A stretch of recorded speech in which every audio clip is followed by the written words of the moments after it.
விளையாட்டு பிரியர்களுக்கு அன்பு வணக்கம். T20 உலக கண்டத்தினுடைய மாபெரும் இறுதிப் போட்டி நாளை அகமதாபாத்திலே இடம்பெறப் போகிறது.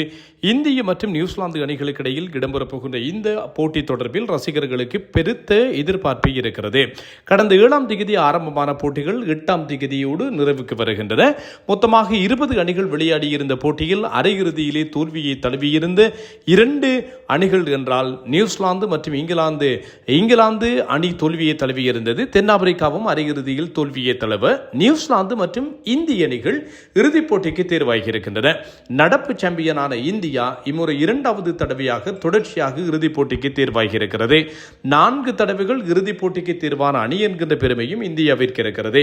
இதில் ஏற்கனவே 2007 மற்றும் 2024 கிண்ணங்களை வைத்திருக்கிறார்கள் தோனி மற்றும் ரோஹித் தலைமையிலே. 2012ஆம் ஆண்டு மட்டும் இந்தியா தோல்வியை தழுவியிருக்கிறது. இந்தியா இறுதியாக விளையாடி இருக்கின்ற போட்டிகளை பொறுத்தவரையில் ஐசிசி தொடர்களை பொறுத்தவரையில் அவர்கள் வெறுமனே 2 ஆட்டங்களிலே தான் தோல்வியை தழுவியிருக்கிறார்கள் என்பது ஆச்சரியமான புள்ளி விவரமாக இருக்கிறது என்பதும் ஞாபகப்படுத்தத்தக்கது. அந்தளவு தூரம் இந்தியா மிகச்சிறப்பாக அண்மை காலமாக விளையாடி வருகிறது என்பதும் நினைவுபடுத்தக்கூடிய ஒரு விஷயம். இந்தியாவினுடைய செயற்பாடுகளை பொறுத்தவரையில் இறுதியாக இவர்கள் 2023 உலகக்கிண்ண போட்டிகளுக்கு பின்னர் ஐசிசி தொடர்களிலே வெறுமனே 2 தோல்விகள் தான் இந்தியாவிற்கு கிடைத்திருக்கிறது. 2023 உலகக்கிண்ண ஆட்டங்கள், அதற்கு பின்னர் T20 உலகக்கிண்ணம், சாம்பியன்ஸ் ட்ரோபி, இப்போது போட்டிகள் என்று சொல்லி 4 ஐசிசி தொடர்களிலே வெறுமனே 2 தொடர்கள் தான் 4 ஆண்டுகளில் 2 போட்டிகள் தான் இந்தியாவிற்கு தோல்வி கிடைத்திருக்கிறது. 4 ஆண்டுகளில் 4 ஃபைனல்ஸுக்கு முன்னேறிய அணி என்பதும் இந்தியா என்பதும் சுட்டிக்காட்டத்தக்கது. இந்தியாவிற்கு T20 உலகக்கிண்ணத்தை வெல்ல வாய்ப்பில்லை என்று ஒரு தரப்பு சொல்கிறது. இதற்கு காரணம் என்னவென்று சொன்னால், நடப்பு சாம்பியன்கள் எதுவும் அடுத்து வந்த ஆண்டுகளில் T20 உலக கிண்ணத்தை வெல்லவில்லை. 1. 2. சொந்த மண்ணிலே போட்டியை நடத்துகின்ற எந்த நாடும் சொந்த மண்ணிலே வைத்து போட்டியை வெல்லவில்லை. 2. இந்த 2 காரணங்களாலும் இந்தியாவிற்கான வாய்ப்புகள் குறைவு என்று சொல்லுகிறார்கள். நியூசிலாந்தை பொறுத்தவரையில் அண்மையில் இந்த T20 உலக கிண்ண தொடர் ஆரம்பமாவதற்கு முன்னர் நியூசிலாந்து அணி இந்தியாவிலே விளையாடியிருந்தது. இந்தியாவிலே விளையாடியிருந்த போட்டிகளில் இந்தியா தொடரை வென்றிருந்தது என்பதும் சுட்டிக்காட்டத்தக்கது. 4-1 என்று அபாரமான ஒரு தொடரை இந்தியா வென்றிருந்தது. மிச்சல் சாண்டர் சொல்லியிருக்கிறார், பேட் கமின்ஸ் எதை செய்தாரோ அதைத்தான் மிச்சல் சாண்டரும் செய்திருக்கிறார். பிச்சை போய் படம் எடுத்திருக்கிறார். அதே போன்று இந்தியர்களினுடைய இதயங்களை நொறுக்கி கிண்ணத்தை வெல்வ வேண்டுமாக இருந்தால் நான் அதை செய்வதற்கு கூட தயங்க மாட்டேன் என்று சொல்லி சவால் விடுத்திருக்கிறார். ஃபின் அலன் கடந்த போட்டியிலே 33 பந்துகளிலே சதமடித்தவர்.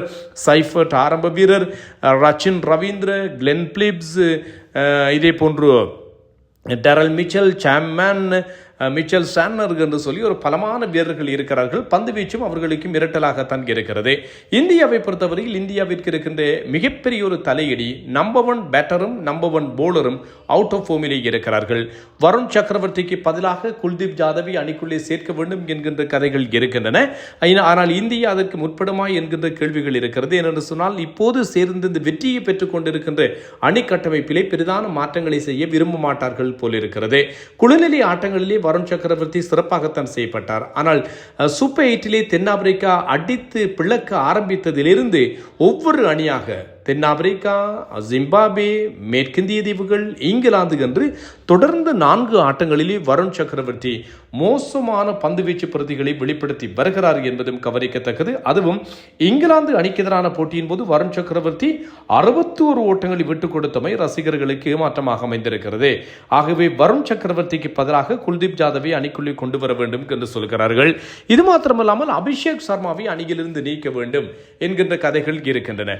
வருண் சக்கரவர்த்தியை நீக்கிவிட்டு குல்தீப் யாதவை கொண்டு வருவதை ஓரளவிற்கு ஆமோதித்தாலும் கூட இந்த அபிஷேக் சர்மாவை அணியிலிருந்து நீக்குவதில் அவ்வளவு பெரிதான உடன்பாடுகள் எனக்கு இல்லை. எனக்கு தெரிந்த கிரிக்கெட் அறிவின்படி நான் சொல்வது ஒன்றுதான். அபிஷேக் சர்மா மொத்தமாக 90க்கும் குறைவான ஓட்டங்களை தான் பெற்றிருக்கிறார். முக்கியமான கட்டங்களில் எல்லாம் தொடர்ந்து தடுமாறிக் கொண்டிருக்கிறார். ஜிம்பாப்வேக்கு எதிராக 55 ஓட்டங்களை பெற்றதை விட அவர் பெரிதான சாதனை எதுவும் செய்யவில்லை. ஆனால் அபிஷேக் சர்மாவை அணியிலிருந்து நீக்குவார்களாக இருந்தால் இந்த அபிஷேக் அபிஷேக் சர்மாவும் சஞ்சு சாம்சனும் மீண்டும் எப்போது ஓபனர்ஸாக போட்டியை ஆரம்பித்தார்களோ அன்றிலிருந்து தான் இந்தியா அசுர பலம் பொருந்திய அணியாக விளையாடி வருகிறது என்பது உங்களுக்கு தெரிந்த விஷயம். அபிஷேக் சர்மாவும் இஷான் கிஷானும் ஆரம்ப வீரர்களாக விளையாடிய போட்டிகளில் எல்லாம் இந்தியா துடுப்பாட்டத்திலே பெரிய அளவிலே தடுமாறி இருக்கிறது. இதனை நீங்கள் நன்கு அவதானித்து பார்த்தால் உங்களுக்கு புரிந்திருக்கும். ஆகவே அபிஷேக் சர்மா அவுட் ஆஃப் ஃபார்மிலே இருந்தாலும் கூட அபிஷேக் சர்மா சஞ்சு சாம்சன் ஆகியோர் ஆரம்ப வீரர்களாக விளையாடுகின்ற போது 3ஆம் இலக்கத்திலே சூரியகுமார் ஜாதவ், அதற்கு பின்னர் 4ஆம் இலக்கத்திலே திலக் வர்மாவை மிடில் ஆர்டருக்கு அனுப்பியதற்கு பின்னர் கடந்த 3 போட்டிகளிலும் அவருடைய ஸ்ட்ரைக் ரேட் மிக பெருமளவிலே இருக்கிறது. அற்புதமான பெரிய அளவிலே அவர் ஓட்டங்களை குவிக்காவிட்டாலும் கூட அற்புதமான ஸ்ட்ரைக் ரேட்டிலே ஆடுகிறார். கடந்த போட்டியிலும் கூட நீங்கள் யாருமே கவனித்திருக்க மாட்டீர்கள், ஜொஃப்ரா ஆர்ச்சருக்கு 19வது ஓவரிலே அவர் அடித்த மொத்தம் 3 சிக்ஸர்களை அடித்தார். அது போட்டியினுடைய மிகப்பெரிய ஒரு திருப்பு முனையாக அமைந்தது. 7 பந்துகளில் இவர் 21 ஓட்டங்களை பெற்றமை பெரிய ஒரு திருப்பு முனை. ஆக மிடில் ஆர்டரிலே இந்த திலக் வர்மா சிறப்பாக செயற்படுகிறார். ஆனால் சஞ்சு சாம்சன் அணியில் இல்லாமல் இஷான் கிஷானும் அபிஷேக் சர்மாவும் ஆரம்ப வீரர்களாக வர திலக் வர்மா 3ஆம் இலக்கத்தில் வந்த போட்டிகள் அத்தனையுமே சொதப்பு என்று சொதப்பியது. இதனால் தான் நான் சொல்கிறேன், அபிஷேக் சர்மா ஆடுகிறாரோ ஆடவில்லையோ, ஓட்டங்கள் வருகிறதோ இல்லையோ, அபிஷேக் சர்மா அப்படியே ஆரம்ப வீரராக நிலைக்க வேண்டும் என்று. அபிஷேக் சர்மாவை நீக்கிவிட்டால் இஷான் கிஷானும் சஞ்சு சாம்சனும் ஆரம்ப வீரராக வந்தால் திலக் சர்மா 3ஆம் இலக்கத்துக்கு வருவார். ஆகவே இந்தியா இப்படியான ஓர்டரிலே பேட்டிங்கிலே கொஞ்சம் ஸ்ட்ரகிள் ஆகிறது. ரிங்கு சிங் அவருக்கு கிடைத்த வாய்ப்புகளை சரியாக பயன்படுத்தவில்லை என்கின்ற ஒரு குற்றச்சாட்டுகள் இருக்கு. அவரை மீண்டும் நாளைய போட்டியிலே அணிக்குள்ளே கொண்டு வர வேண்டும் என்பதில் எனக்கு அவ்வளவு பெரிதான உடன்பாடு இல்லை. கடந்த 2024 T20 உலக கிண்ண தொடரிலும் நீங்கள் ஒரு விடயத்தை அவதானித்து பார்த்தால் தெரியும், விராட் கோலி எல்லா போட்டிகளிலுமே சொதப்பினார். அப்போது ரோஹித் சர்மா இறுதிப் போட்டிக்கு முன்னரான பிரஸ் கான்ஃபரன்ஸிலே சொன்னார், இறுதிப் போட்டியிலே விராட் கோலி எங்களை காப்பாற்றுவார் என்று. விராட் கோலி காப்பாற்றிய அரைச்சதம் தான் இந்தியா கிண்ணத்தை வெல்வதற்கு காரணமாக அமைந்தது. இதே கருத்தை சஞ்சு சாம்சன் சொல்லி இருக்கிறார்.